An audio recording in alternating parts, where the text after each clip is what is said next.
교회는 그냥 하나예요. 마치 이제 으깨진 감자처럼. 이게 다 이제 다 피곤한 그 숯처럼 있잖아요. 어디가 어디까지인지 모르는 그런 상태가 교회인 줄 믿습니다. 그래서 교회의 하나됨을 힘써 잘 지켜가는 우리가 되기를 바랍니다.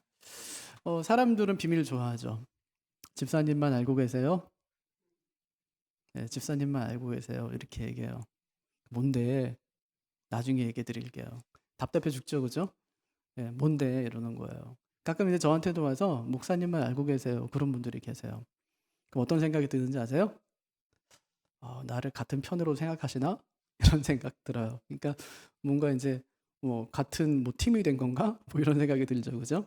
비밀을 공유할 수 있다는 거는 이제 한 가족이 되고 한 팀이 됐다는 것입니다. 이게 같은 팀이 된 거예요. 이게 이제 비밀을 공유하는 것이죠.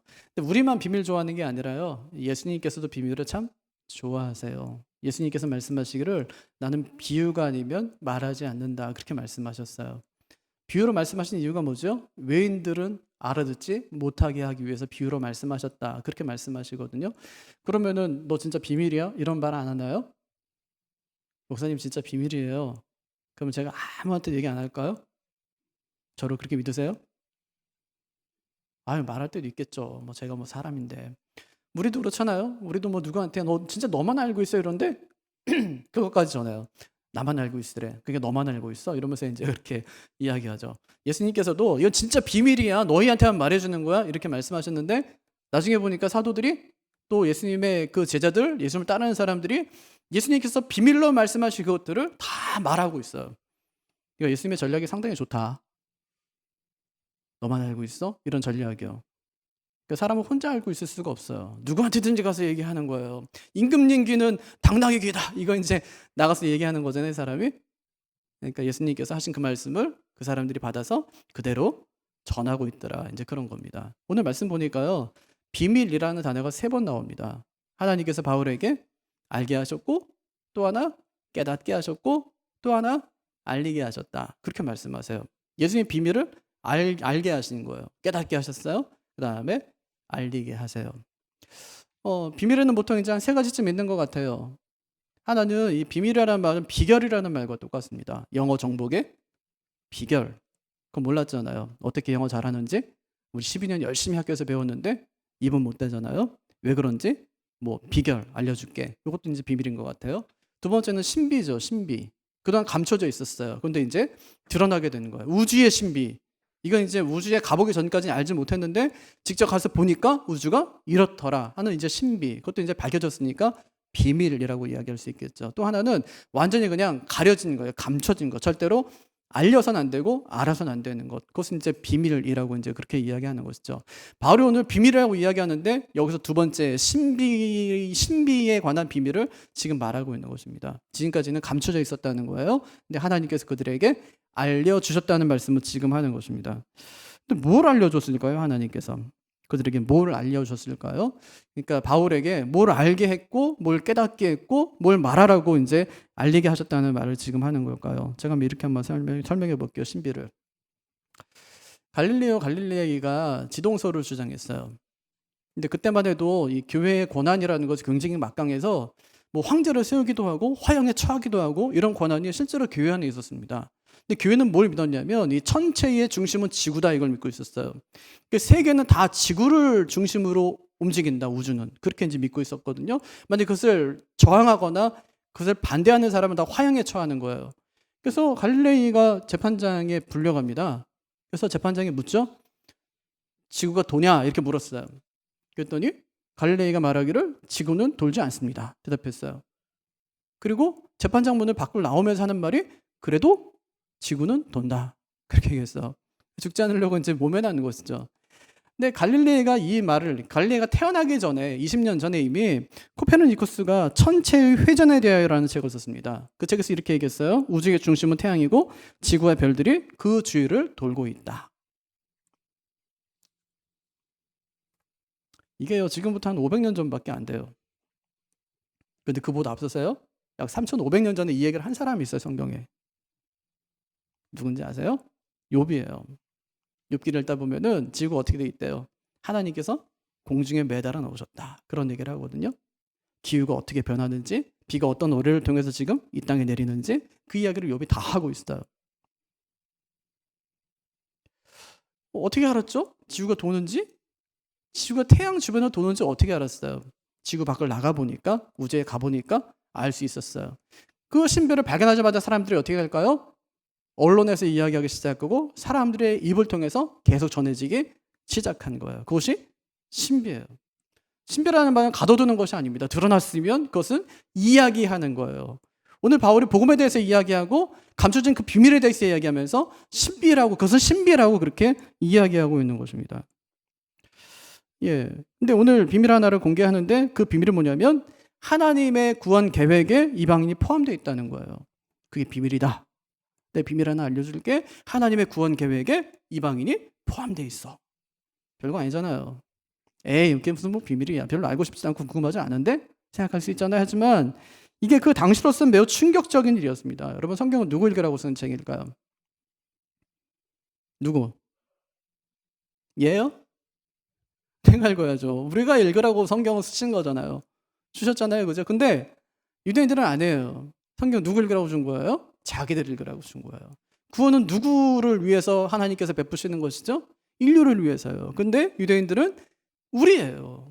그러니까 성경은 우리만이 가질 수 있고 구원도 우리만이 받을 수 있다고 믿던 사람들이었습니다. 그 대표적인 사람이 베드로예요. 베드로가 지붕에서 기도할 때 하늘에서 보자기 하나가 착 내려오잖아요. 그 환상 가운데 봐요. 근데 그 보자기 안에 보니까 율법에서 먹지 말라고 한 게 잔뜩 들어있는 거예요. 근데 하늘에서 음성이 들려요. 먹으래요. 베드로가 먹지 않겠대요. 하나님께서 말씀하세요. 내가 깨끗하다고 한 것을 너가 속되다고 부정하다고 하지 마라. 그렇게 말씀하세요. 그래서 먹으래요. 베드로가 안 먹어요. 3번이나 그럽니다. 하나님께서 먹으라고 하고 안 먹겠다고 하고 3번이나 하다가 결국에는 안 먹고 끝나요. 그러니까 율법에 먹지 말라고 했다는 거예요. 하나님이 나타나가지고 내가 먹어도 된다는 것을 율법에 규정했다고 해서 먹지 않는 것은 그것은 옳지 않다고 말씀하셔도 하나님 말을 듣지 않아요. 유대인들에게 있어서 그가 회심했고 주님의 제자였고 이미 성령을 경험했음에도 불구하고 여전히 율법은 그런 거였어요. 율법은 유대인들에게만 꼭 지켜야만 되는 것으로 생각하는 거예요. 하나님이 나타나서 말하는데도 절대로 그것을 변경하거나 굴복할 수 없는 것이 그것이 바로 그들에게 율법이었습니다. 근데 환상을 통해서 이제 봐요. 그러고 나서 이제 이 고넬료의 집에 가게 되잖아요.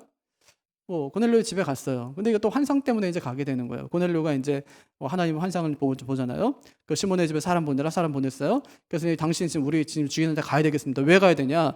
하나님께서 뭐 오라고 이제 시켰다고 그렇게 하니까 좀 가봅시다. 이제 그러면서 그 집까지 가게 되는 거예요. 가서 뭐라고 합니까? 이렇게 얘기해요.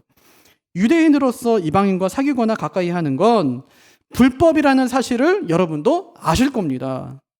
그런데 하나님은 나에게 사람을 속되다거나 부정하다고 하지 말라고 하셨습니다. 그러니까 무슨 얘기냐면 진짜 오고 싶지 않은데 억지로 왔다. 그 얘기를 지금 하고 있는 거예요. 애들로 표현한 거예요. 내가 여기 와서는 안 되는 사람인 거 알지? 여기까지 왔단 말이야. 이게 나한테 얼마나 큰 희생인지 알아? 이러고 이제 있는 것입니다. 그때 고넬료가 말씀을 전해달라고 합니다. 베드로가 말씀을 전하죠. 그랬더니 성령께서 그들 가운데 임하는데 사람들이 방언하기 시작하고 하나님을 찬양하기 시작하는 거예요. 베드로가 그 모습을 보면서 이렇게 말합니다. 이 사람도 우리와 마찬가지로 성령을 받았으니 누가 이들에게 세례해 주는 일을 막을 수 있겠습니까? 그러면서 베드로가 최초로 이방인에게 그 자리에서 세례를 주어요. 그러면 베드로는 이 사건을 계기로 이방인에 대한 편견을 완전히 깨부셨을까요? 그렇지 않아요. 사도행전 15장을 보면 교회가 첫 공의회를 모입니다. 공의회. 예. 공의회를 요즘으로 하면은 이제 이게 교단총회예요. 최초로 열린 교단총회. 거기서 뭘 결정하냐면 이방인의 구원 문제를 결정합니다. 이방인도 구원받을 수 있느냐. 이 공의회, 이 문제 때문에 왜냐하면 이제 예수님이 돌아가시고 나서 엄청난 복음의 역사가 일어나면서 이방 사람들이 막 믿기 시작하는 거예요. 그러니까 여기서 이제 교회가 결정해야 될 때가 왔어요. 무슨 결정이냐면 이방인도 구원받을 수 있냐. 이 결정이에요. 많은 사람들이 어떻게 믿고 있냐면 만약에 이방인도 구원을 받을 수 있다면 그도 2가지는 하게 하자. 첫째, 율법을 지키게 하자. 둘째, 할례를 받게 하자. 그래야지 우리 공동체 안에 들어올 수 있다. 이렇게 이제 그들이 얘기한 거예요. 그때 베드로가 나서서 이런 얘기를 합니다. 아닙니다. 제가 고넬료 집에서 똑똑히 봤습니다. 하나님께서 그들에게 어떻게 임하시는지 내가 봤습니다. 하나님께서 말씀하셨습니다. 절대로 차별하지 말라고. 구원은 유대인들만 받는 것이 아닙니다. 이방인에게도 구원이 있습니다. 똑똑해진 거예요. 그러면서 거기서 결정된 교리 하나가 뭐냐면 이신득의라는 교리예요. 믿음으로 말미암아 의롭게 된다는 거예요. 신분이 아니라는 거예요. 헬라인이기 때문에, 유대인이기 때문이 아니라는 말입니다. 그러면 완전히 베드로가 변화된 것 같잖아요. 아, 그때 일을 계기로 해서 이방인에 대한 차별, 뭐 이방인에 대한 그 선입견이 완전히 이제 깨졌구나 하고 생각할 수 있는데 아니에요. 갈라디아서 2장을 보면 바울이 베드로를 굉장히 책망하는 장면이 나와요. 무슨 책망이냐면 베드로가 안디옥에 갔습니다. 거기서 이방인들하고 식사를 한 거예요. 그때까지 아무 문제가 없었어요. 이방인들 뭐 자기들이 이제 이런 결정도 했고 그다음에 이방인들에게도 구원이 이제 임하는 것을 자기가 이제 보고 직접 이제 결정 듣고 이제 했기 때문에 아무 문제가 없었는데 갑자기 한 소식이 들려요. 야고보의 친구들이 이리로 온다는 거예요. 근데 야고보의 친구들이 누구냐면 할례를 받아야지만 구원을 받는다고 여겼던 그리스도인들이에요.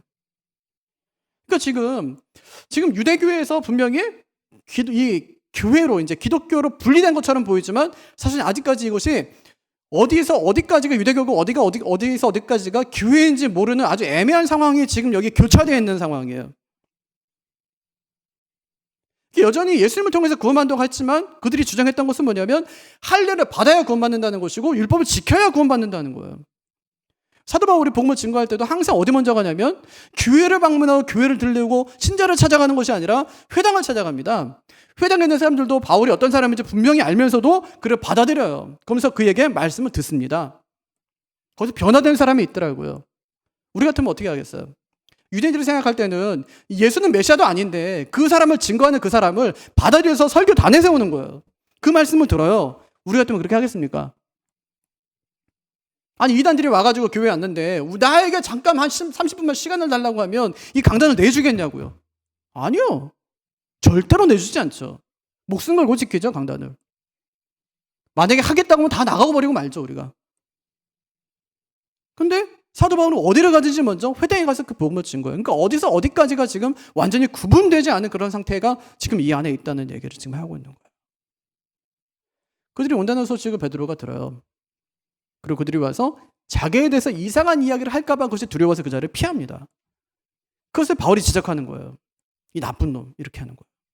네가 그렇게 했기 때문에 너를 따르는 많은 신자들이 네 모습을 그대로 똑같이 따라하고 있다는 거예요.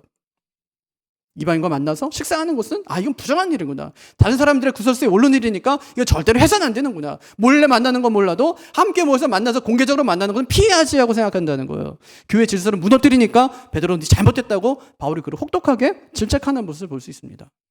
당시 분위기가 이랬다는 거예요. 베드로조차도 이랬다는 말입니다. 다른 사람들의 생각엔 어땠을까요? 대부분의 사람들은.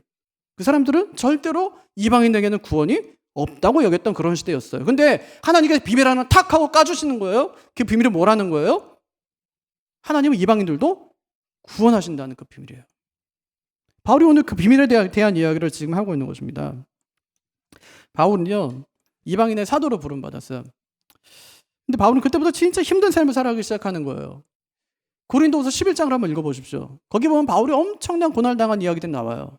매 맞은 이야기, 강의 위험 당한 이야기, 그다음 뭐 강도의 위험을 당한 이야기, 뭐 이런 이야기들이 수도 없이 막 써내려가는 거예요. 그러니까 왜 그런 고통을 당했을까요? 왜 그런 고난과 핍박과 환난을 경험했을까요? 예수 믿었기 때문일까요?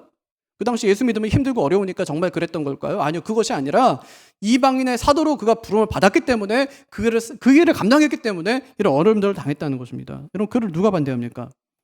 유대인들이 반대하는 거예요. 유대인들. 왜요? 그러니까 가는 곳마다 회당에서 뭐라고 그러는 거예요? 하나님께서 이방인들도 구원하기로 작정하셨다는 얘기를 하는 것입니다. 그 말을 듣는 사람들마다 바울을 박해하기 시작한 거예요. 그러니까 그들이 볼 때 바울은 한마디로 말하면 변절자죠.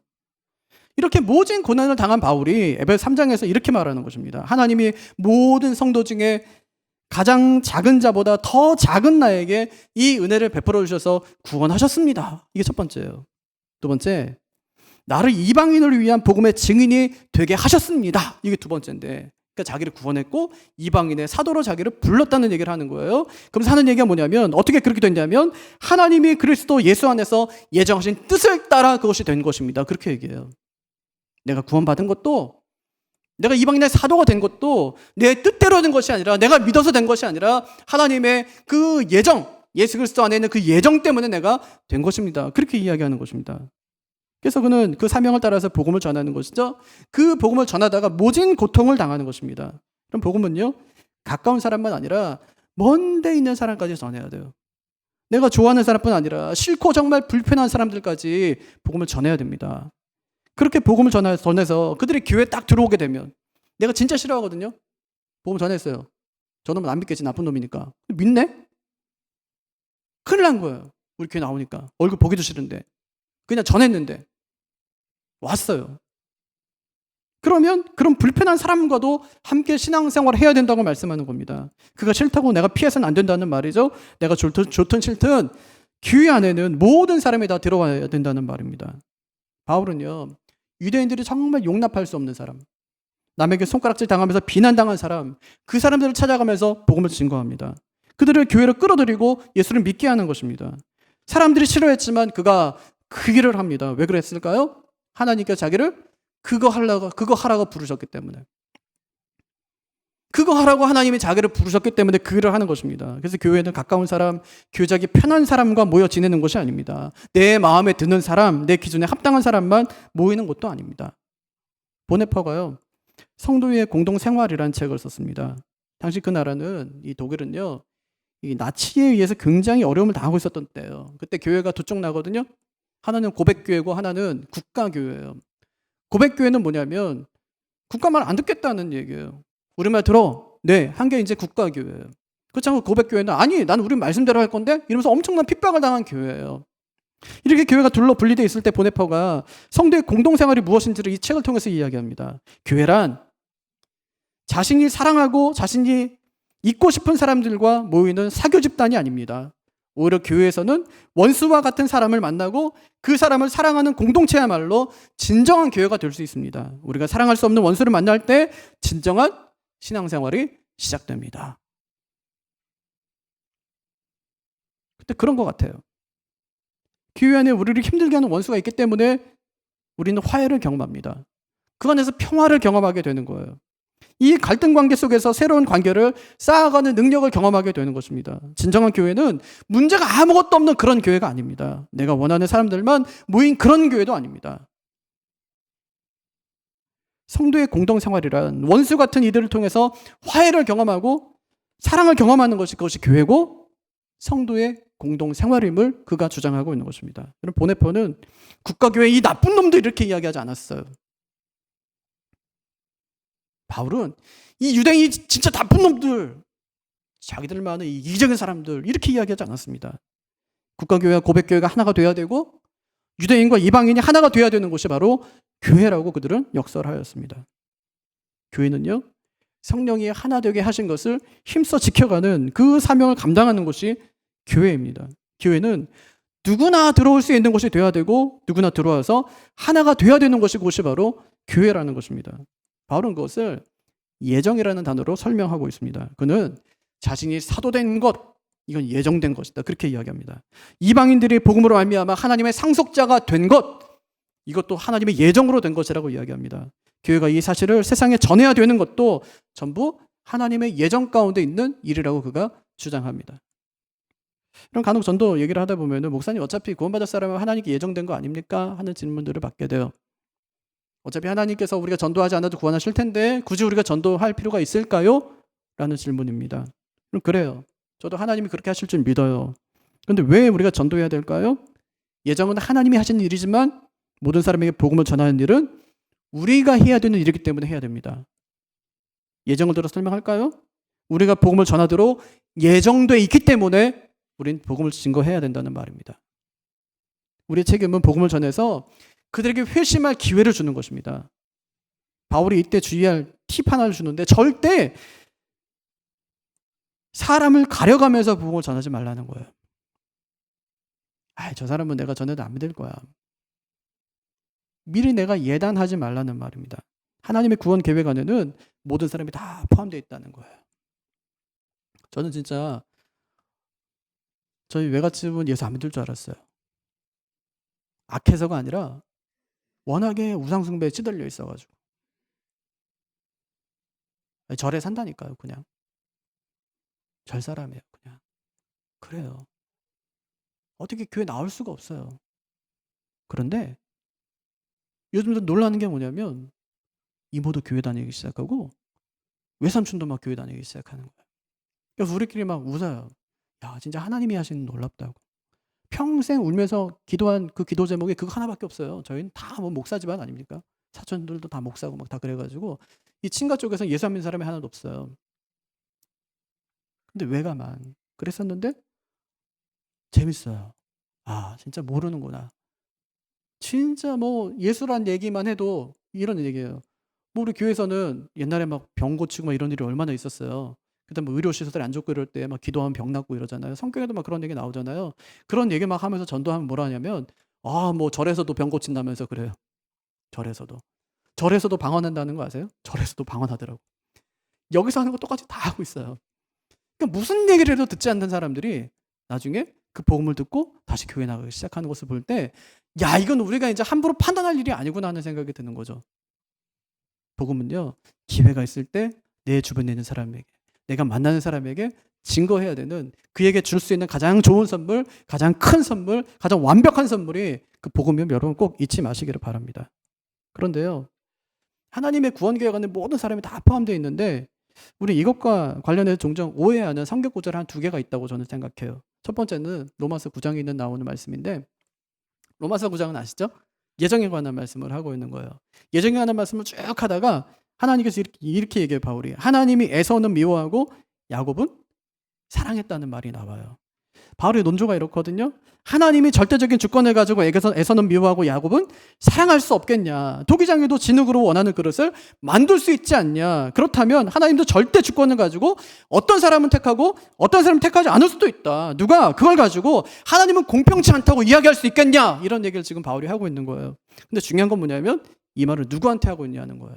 유대인에게 하고 있느냐? 아니, 이방인에게 하고 있느냐가 중요합니다. 만약에 이방인에게 한 말이라면 이런 뜻이에요. 하나님이 유대인을 사랑하셔서 유대인만 선택하셨다. 이방인을 선택하지 않고 유대인만 선택하셨다. 이건 하나님의 주권에 속한 일이다. 그러니까 왜 우리는 선택하지 않았냐고 말할 권리가 너희에게는 없다. 이런 얘기예요.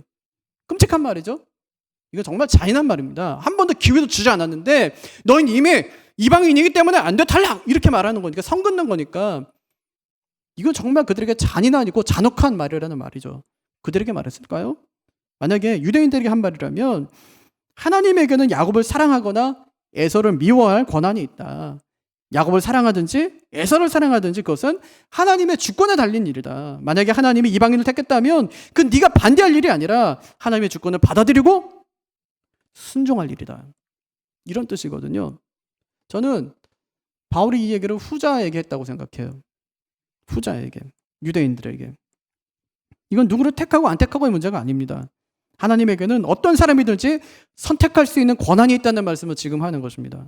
그런 면에서 이건 유대인만 선택했다는 어떤 배타적인 말씀이 아니라 하나님은 누구든지 선택할 수 있다는 엄청난 포용적인 그런 말씀이라고 할 수 있습니다. 그러니 어떻게 하라는 거예요? 하나님의 구원 계획에 이방인도 포함되어 있으니까 그들에게도 복음을 증거하라는 말씀을 하는 것입니다. 또 마태복음 7장을 보면 거룩한 것을 개에게 주지 말며 너희 진주를 돼지 앞에 던지지 말라는 말씀이 나옵니다. 어떤 분들이 이 말씀을 영적인 분별력을 가지라는 말씀으로 해석하는 분들이 계세요. 전도할 때 아무 얘기나 하지 말고 복음을 받아들일 만한 사람에게 하라는 말이에요.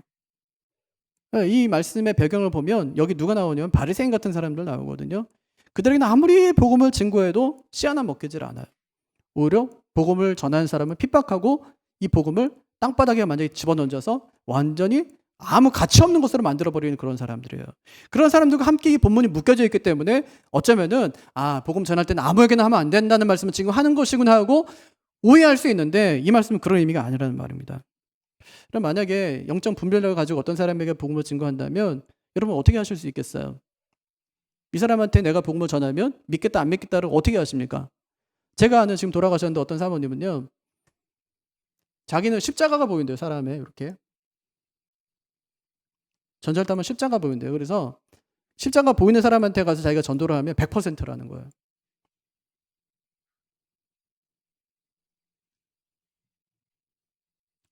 제가 그 능력을 부인하는 게 아니에요. 아니 그런 사람이 어디 있냐고요. 우리도 그런 능력이 우리한테 있냐고요. 그럼 우리도 그렇게 하죠. 근데 우리한테 그런 능력이 없어요. 또 하나님께 그런 능력을 주셨다는 얘기도 성경에도 물론 없고요. 그러니까 저는 그 사모님이 그렇게 이야기할 때 속으로 그랬어요. 이 진짜일까? 진짜일까? 근데 교회는 사람이 없어요. 그 교회는. 밖에 나가다 보면 이렇게 전도하고 하면 이제 사람 채워주고 할 텐데 가려가면서 하나님께 정말 복음을 증거하라는 그런 말씀일까? 그 말씀 아니라는 말입니다. 제가 초등학교 다닐 때 친구한테 전도했습니다. 그 친구는 자기가 불교기 때문에 교회 안 간대요. 그래서 만나기만 하면 그래도 교회 가자고 그렇게 이야기를 했어요. 매일 등교를 같이 했는데 어느 날 제가 이제 학교 가면서 내가 마지막으로 진짜 부탁할 테니까 이번 주에 나 교회 좀 가자 그랬더니 친구가 막 화를 내요. 그때 제가 무슨 생각했을까요? 저건 완전 돼지다. 더 이상 저 돼지한테는 복음을 전하면 예수님을 욕되게 하겠구나. 돼지한테 진주를 던지지 말아야지. 이렇게 생각했다면 아마 그 친구는 뭐 저를 통해서 교회를 못 왔다 나중에 올 수도 있지만 아마 교회 나오지 않았을지 모릅니다. 하지만 기회가 있을 때마다 전도했고 결국 교회에 나오게 되었어요. 결국은요. 거룩한 것을 개에게 주지 말며 너희 진주를 돼지 앞에 던지지 말라는 그 말씀은 돼지한테 책임을 묻는 것이 아니라 돼지에게 진주를 던지는 그 사람에게 책임을 묻는 그 말씀입니다. 그러니까 이 비유를 해석할 때 중요한 것은 누가 돼지냐 이게 아니에요. 누가 돼지냐 이게 아니라 또 왜 그를 돼지라고 하는가 여기에 초점을 맞추면 안 된다는 겁니다. 돼지에게 진주를 던지지 말라는 말씀은 제자들에게 복음의 가치를 모르는 사람에게는 복음을 전하지 말라는 그런 말씀이 아니라 스스로 복음을 귀하게 여겨서 이 복음이 다른 사람에게 짓밟히지 않도록 하라는 그 말씀을 지금 우리에게 하는 것입니다. 예를 들면 이렇게 얘기할 수 있어요. 저는 탁구 되게 좋아하거든요. 제가 몇 해 전에 실업팀 경기를 보러 간 적이 있어요. 거기서 양하경 선수 사인볼을 제가 받았어요. 아세요? 양하경 선수? 아, 탁구 치는 사람 알고요. 그 봤는데 떨리더라고 막. 야, 이 선수를 내가 보다니 사인볼 이러면서 제가 집에 갖고 왔어요. 보여줬어요. 자랑했어요. 양하경 선수 내가 사인볼을 받았다고 이제 그랬더니 아무도 관심이 없어요. 그게 그렇게 좋냐? 이런 표정이에요 다. 근데 제가 이건 엄청 귀한 거니까 아무도 뭐 건드리지 마라 그렇게 해놓고 함부로 막 다루는 거예요. 아이들 보는 앞에서 그냥 아무데나 막 던져놓고 할 일 없으면 그걸로 막 벽치기 막 이게 탁구공이 깨질 정도로 막 벽치기를 하고 이러면서 아무렇게 다루는 거예요. 말로는 이 공이 세상에서 하나밖에 없는 가장 소중한 것이라고 이야기하면서 다른 사람 볼 때는 별로 소중한 게 아닌 것처럼 아무렇게나 다루고 아무데나 그냥 막 두는 것입니다. 어느 날 제가 집에 갔어요. 이게 가정이에요. 애들이 그걸로 막 야구를 하는 거예요. 이거 정말 있을 수도 없는 일이에요. 어떻게 그 귀한 공으로 야구를 합니까? 근데 공이 깨지기로 하면 어떻게 한다는 말이에요. 그래서 제가 막 화를 내는 거예요. 이런 돼지 같은 놈들이 있나. 도대체 소중한 게 뭔지를 몰라. 이게 어떤 공인지 알아? 이게 얼마나 귀한 공인데 다시는 못 받을 거라고 막 이러면서 막 화를 내는 거예요. 여러분 보기에는 누가 잘못이에요? 애들이 잘못이에요? 아니면 제가 잘못이에요? 근데 만약에 제가 그 공을 진열장에다 두고 있잖아요. 아침정으로 보면서 그래서 꺼내가지고 막 안경 닦는 천으로 막 닦는다고 생각해보세요. 너무 귀한 거 이게 뭐 닳을까봐 뭐 이렇게 그것도 이제 집어넣어놔요. 그럼 아이들도 그걸 꺼내서 함부로 만지지는 못했을 겁니다. 근데 제가 어떻게 했다는 거예요? 그 공의 가치를 아는 사람은 우리 집에서 나 혼자밖에 없는데 나마저도 공을 함부로 다뤘으니까 그 가치를 모르는 사람들이야 오죽하겠냐는 말을 지금 주님께서 하시는 거예요. 그러니까 돼지에게 진주를 던지지 말라는 말씀은 돼지를 분별하는 영적 분별을 가지라는 그 말씀이 아니라 진주를 정말 소중히 다루어서 그 가치를 모르는 사람들이 함부로 다루지 못하도록 하라는 주님의 명령입니다. 그러면 성경이 그렇게 귀해요? 성경을 그렇게 귀하다고 하는 사람이 교회만 갔다 오면 성경을 저 구석에 처박아 놓는데 누가 그걸 귀한 것으로 여기겠냐는 말입니다. 소파에서 성경 보고 이제 성경 보다가 졸리면 두꺼워서 좋으니까 베고 자고 냄비 받침으로 막 급할 때 사용하고 하는데 안 믿는 남편이 그것을 보면서 어떻게 성경 귀한 줄 알겠냐는 말입니다. 그래서 돼지에게 진주를 던지지 말라는 말씀은 가치를 모르는 사람에게 복음을 주지 말라는 말이 아니라 제자로서의 책임과 사명을 다 하라는 그런 말씀입니다. 그러니까 전도는 말로는 안 되는 것 같아요. 말로는 안 돼요. 초대교회 성도들의 구성을 보세요. 구성의 면면을 보세요. 어떤 사람이 예수 믿었을 것 같아요? 적어도 1세기부터 3세기까지는 어떤 사람들이 믿었어요? 거의 종입니다. 주인보다는 종입니다. 근데 그 사람들이 밖에 나가 전도할 수 있었을까요? 자기 주인에게 전도한다고요? 있을 수 없는 일이에요. 근데 어떻게 그 사람들의 모습을 보면서 사람들이 엄청난 사람들이 왜 교회로 몰려왔을까요? 그 사람들이 뭘 본 거예요? 삶을 본 거예요. 주인에게 대하는 종의 태도가 다른 거예요. 저 종이 왜 그런가 봤더니 예수 믿어요. 엄청난 박해와 엄청난 핍박을 당하는데도 손해를 감수하면서까지도 그 일을 감당해내는 모습을 보는 거예요. 삶을 본 것입니다. 전도는 말로 하는 것이 아니에요. 전도는 내가 복음을 얼마나 가치 있게 여기고 내가 주님을 얼마나 가치 있게 여기느냐, 나의 삶을 보는 것입니다. 나의 행동을 보는 것입니다. 교회의 역사라는 책을 보면 이 초기교회 성도들의 이 신앙적인 열정이 정말 대단합니다. 그들은요, 세례교육을 2-3년간 받아요.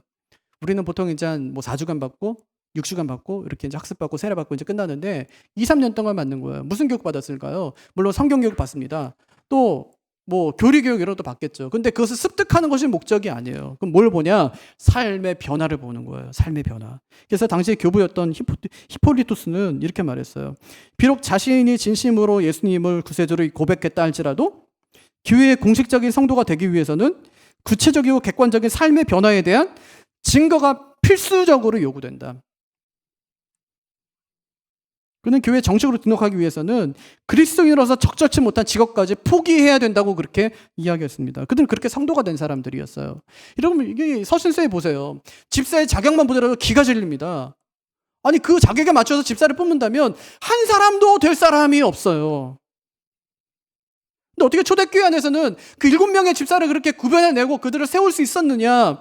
다른 데 있는 것이 아니에요. 그들의 삶이 그렇게 변화된 것입니다. 예수 믿기 전에. 예수 믿으면서 변화된 거, 완전히 변화된 것입니다.